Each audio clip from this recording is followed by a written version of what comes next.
That penalty of perjury, the 1001. Yeah. Um, Under the penalty of perjury, saying that you sent me notice of court hearings when you had 3.5 months. Yeah. You did know I was living at 1023 Kitchen Dick Road. Yes. The maximum term is 8 years of imprisonment. Applies to the material related to sex offenses. Mhm. Now, if the offense causing or threatening to cause physical injury to a person or property in order to obstruct the administration of justice, increased by 8 levels.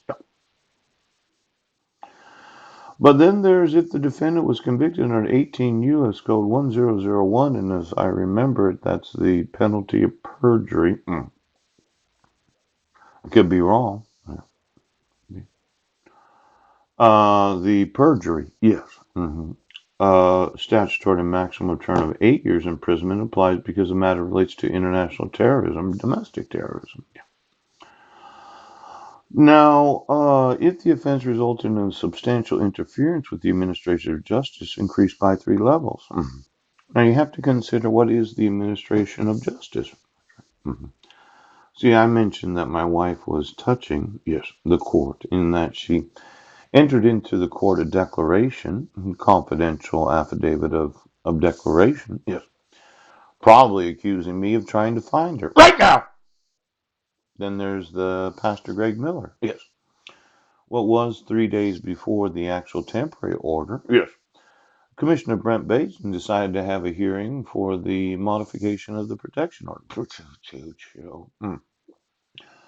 Now, I would say it's substantial interference with the administration of justice to not give me the necessary 5 judicial days before a court hearing, Yep.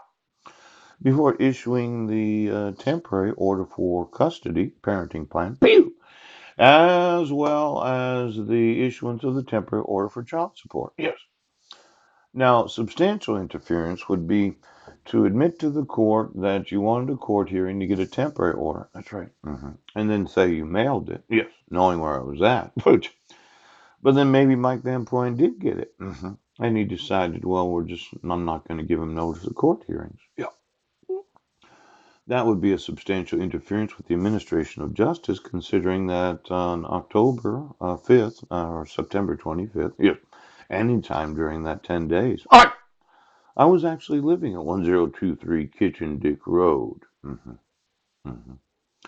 I would call it substantial interference with the administration of justice to knowingly refuse to acknowledge my right to receive notice of court hearings. Ouch.